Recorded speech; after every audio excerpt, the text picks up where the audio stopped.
In August 19, 2017, in the Place de l'Obélisque in Dakar, the capital of Senegal, controversial activist Kémi Séba burned a 5,000 CFA banknote during a rally against France-Afrique organized by his own NGO, Pan-Africanist Emergencies. Through this act, the 41-year-old Franco-Beninese called for the monetary independence of African states. This was a symbolic gesture for him. But what exactly led to this situation? That's what we are going to cover in this video. First, let's start with a bit of history. During 1929 in the United States, there was an economic shock that impacted most countries across the world. It was a period of economic depression that became evident after a major fall in stock prices. The economic contagion began around September of that year and led to the Wall Street stock market crash of October 24, known as Black Thursday. It was the longest, deepest, and most widespread depression of the 20th century. There was a record high of unemployment and hundreds of banks and businesses went bankrupt. Because of the many financial deals the United States had with Europe, European countries were inevitably dragged into this financial crisis. In an attempt to prevent a total collapse of their economy, France leveraged their control over the French colonies in Africa to reduce the damage the country was suffering. And so, in 1939, they created an economic space in these African colonies to monopolize the resources essential to Europe and the United States. The 22nd French president, Jacques Chirac, openly admitted to the looting of Africa in January 2001, a year before the end of his first presidential term, in Yaoundé, the capital of Cameroon, during the 21st Africa-France Summit, where about 30 heads of states gathered. You can pause the video to read his statement.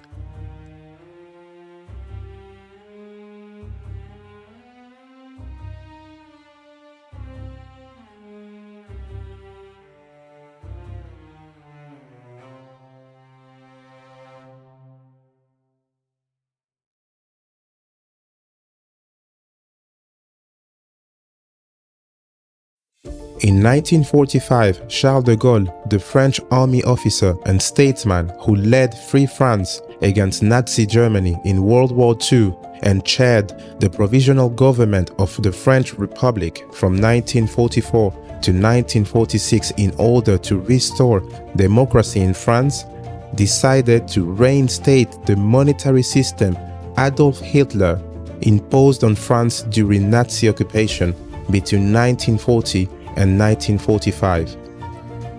When Hitler invaded a country, he would also merge the local currency with his own currency, which would place the invaded country in a sort of financial guardianship. This was in fact a very clever strategy that allowed the government led by Hitler to weaken the economic power of the country and acquire its resources at a much lower cost.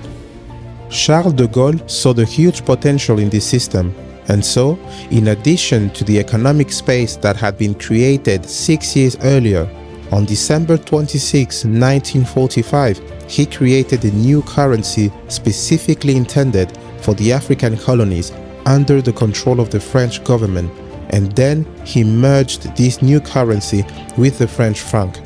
So technically, the CFA franc is a heritage of the Nazism. In his pursuit of total control over Africa, de Gaulle also broke the international trade between the different African countries.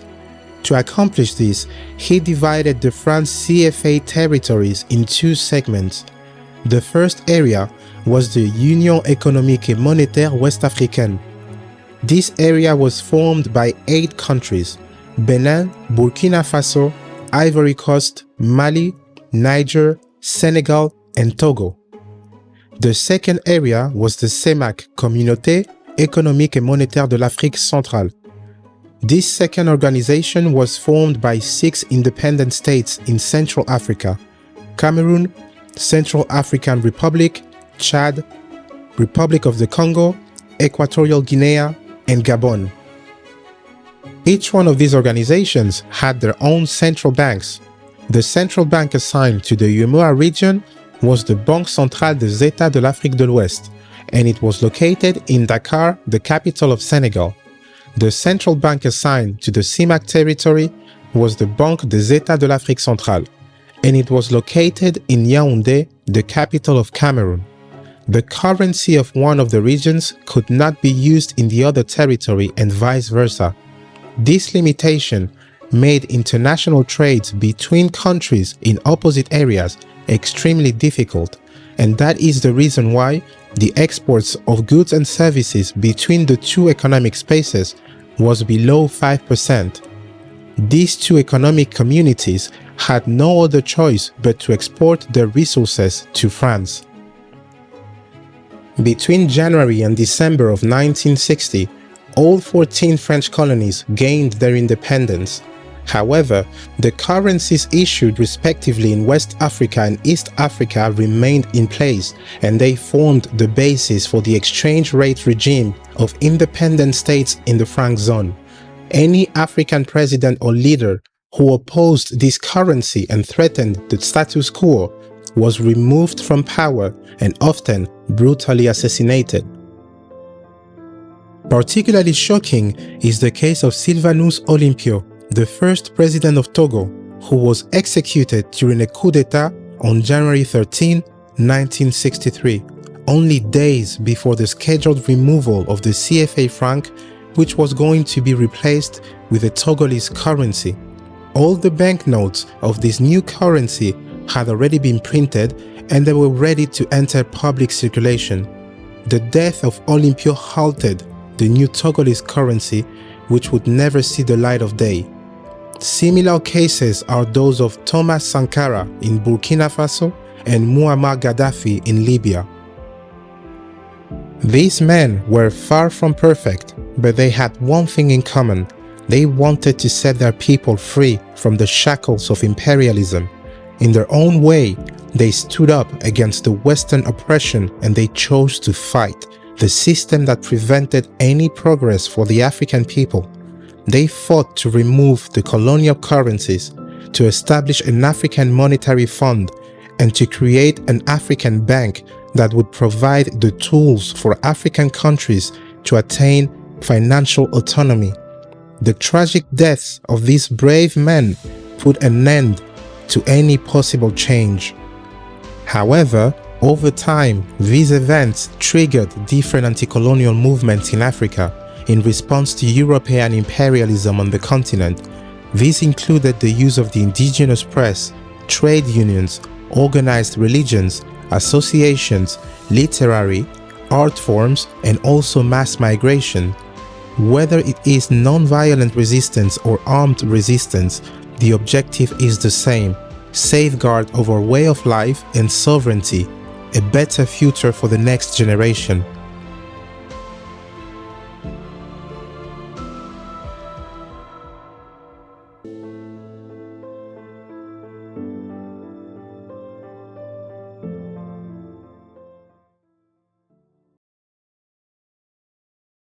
CFA countries are paying dearly for the stability the currency brings. Firstly, France requires CFA member countries to deposit at least 50% of their foreign exchange reserves, currently about 10 billion euros, into a special account in the French treasury. In return, France guarantees the unlimited convertibility of CFA francs into euros. The CFA member countries receive 0.75% interest on their deposits, which is paid out to the two regions' central banks.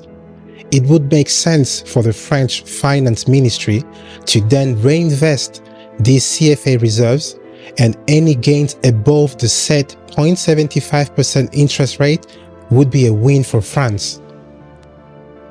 France Finance Ministry denied in a statement that they traded with the CFA franc reserves, and they even added that the current deal was actually profitable for the two African central banks, because bank-to-bank credit is attracting a negative interest rate of 0.4%, but the central banks are receiving 0.75%. Whether France profits from these CFA reserves or not, it makes no economic sense for France to hold 50% of the currency reserves. It is important to understand that countries can use currency rates to influence their economy. For instance, by devaluing their currency, they can make the price of goods they produce cheaper and boost the exports. But CFA Franc countries are not able to independently set their exchange rate. With the CFA tied to the strong euro, their prices are automatically higher. This not only reduces the competitiveness of their economies, it also favors imports from countries with weak currencies like China. The import of finished products, in turn, limits the industrialization of CFA zone members and makes them more dependent than they already are on exporting raw commodities, to which France greatly benefits.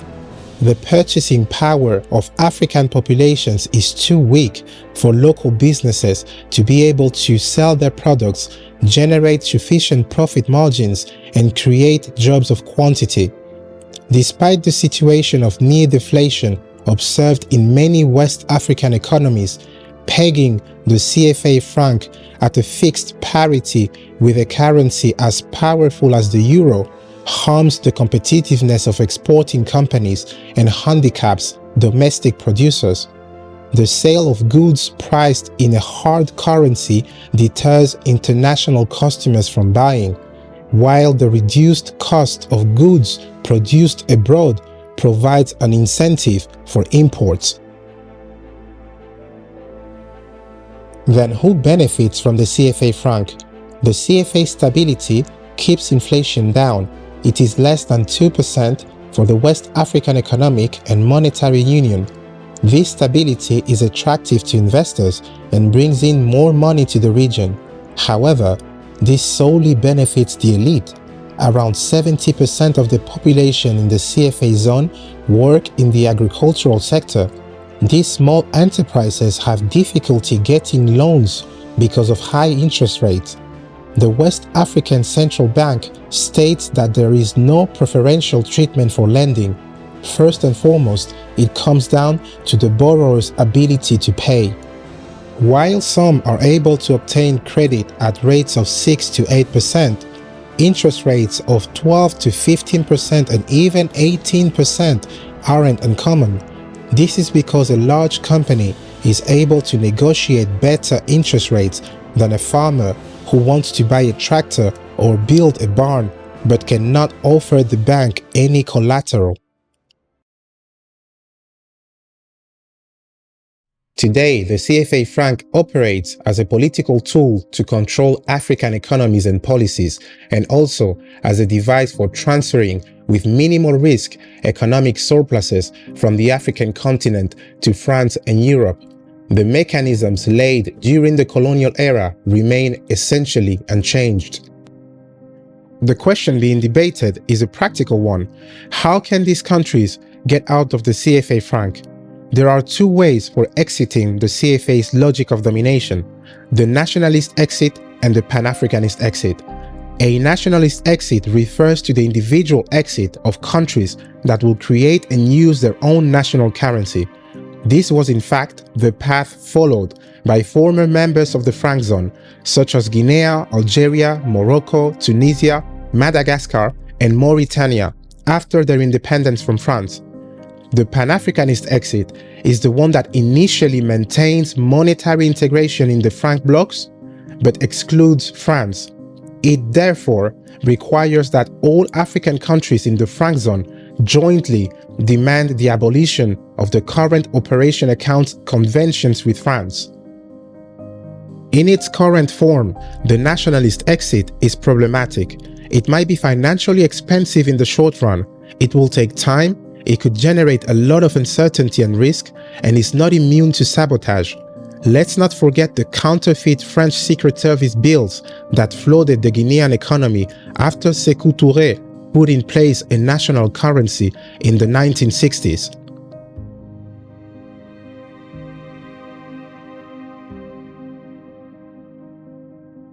Other examples are the former president of Ivory Coast, Laurent Gbagbo, in conflict with France for wanting to leave the CFA Franc at some point, or as I mentioned earlier in this video, Muammar Gaddafi.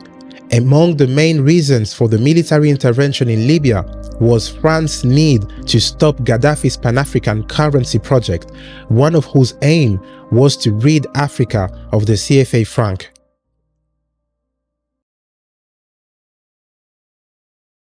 The nationalist exit is unlikely because the current African French-speaking leaders do not have the courage to challenge France individually.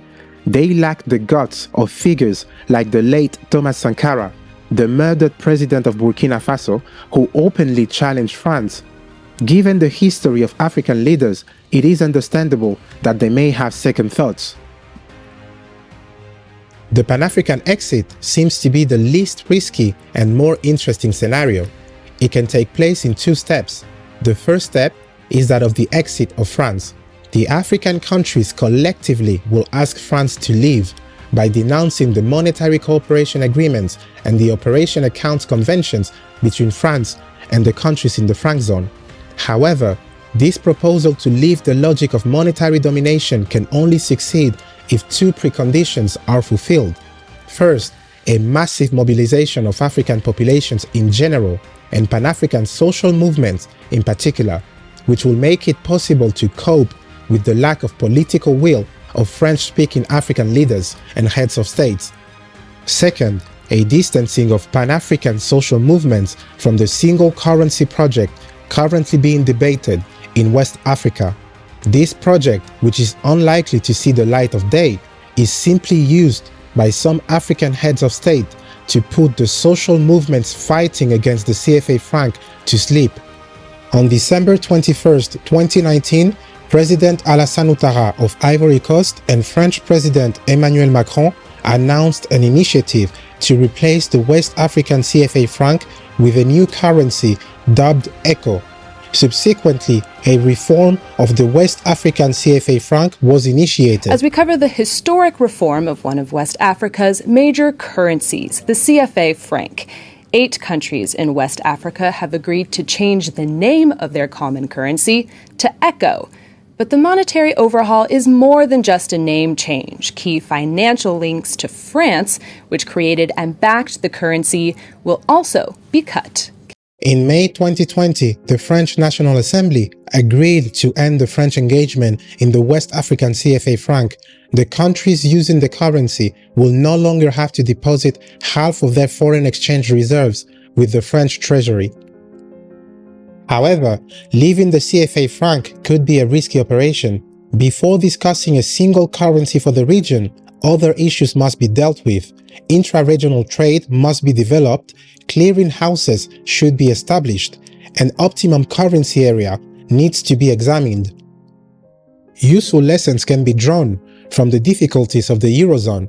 The Greek crisis lowered the value of the European currency, making the German economy highly competitive. Since Germany is an exporting economy, the weaker the euro, the better its economy fares. In contrast to other African countries that would become members of the ECO region, like Nigeria and Ghana, that have seen an inflation of over 10%, monetary stability is a reality in the zone. Inflation has been under control ever since the CFA franc was devaluated in 1994. Such stability has enabled the zone to set up long-term economic policies with scant difference between optimistic and pessimistic scenarios.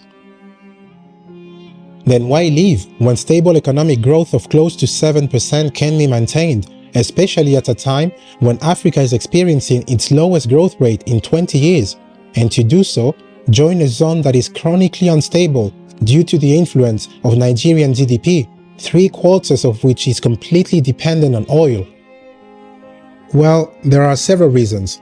To begin with, it must be recognized that the CFA franc is a neo-colonial currency, and as such, they are completely unsuited to the real needs of African economies and societies. Second, the currency of these CFA zones are simply current extensions of the euro on African soil, as they were previously to the French franc, to the extent that the absolute priority of securing fixed parity takes precedent over any other objective. This means that such monetary stability mainly benefits foreign agents, from locally based transactional corporate management to expatriate individuals, much more than local actors. The challenge of implementing effective monetary policies for growth and stability throughout Africa has led to years of debate over the CFA Franc zone. Many European and African leaders have supported its continuation, while others seek separation between France and the European Union. The debates over the CFA franc often begin with the question of exchange rates and devaluation. Studies have shown that the CFA franc's convertibility at a fixed exchange rate was the impetus for the 1994 devaluation, where an average of 730 million French francs was being converted each month before 1992, which was a massive increase from the less than 280 million French francs converted monthly before 1984. Scholars and policymakers have proposed several options to improve the viability of the CFA franc or replace the currency. Each option has advocates and opponents because the different policies target different challenges, such as exchange rate independence, inflation control, GDP growth incentives, and capital mobility. Voices calling for the abandonment of the CFA franc seem to be growing louder. In August 2017, activist Kemi Seba publicly burned a 5,000 CFA note in the Senegalese capital, Dakar, and the seat of the West African Central Bank. He called the currency a relic of the colonial era. In June 2018, a group of West African musicians released the rap song 7 Minutes Against the CFA, with lyrics calling the currency an instrument of repression. Those behind the song hoped to reignite efforts to get rid of the CFA franc. In January 2019, debate around the CFA franc flared again after Italy's Deputy Prime Minister Luigi Di Maio claimed France was using the currency to exploit its former colonies in Africa. Many young Africans celebrated Di Maio for his critique. I think that France is one of those countries that, by printing money for 14 African states, prevents their economic development and contributes to the fact that the refugees leave and then die in the sea or arrive on our coasts. If Europe now wants to show some courage, it must have the strength to face the issue of the decolonization of Africa.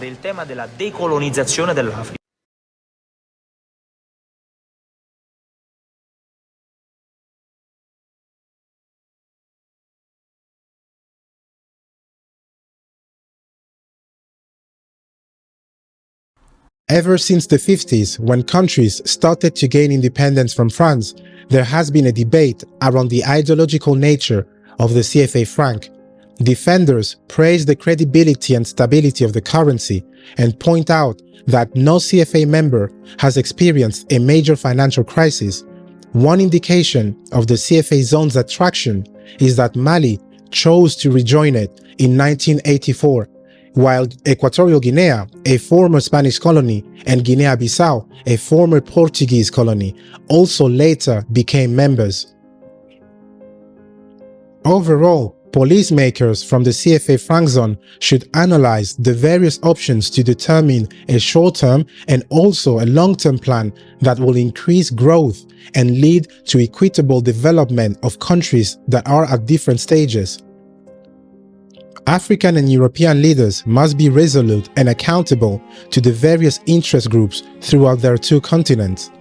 Any restructuring of the CFA franc will have drastic macroeconomic effects that will require an increase in public investment and provision of public goods, attractive investment policies, development aid, and resource mobilization. The future of the CFA franc is yet to be determined, but it deserves comprehensive, sensitive analysis.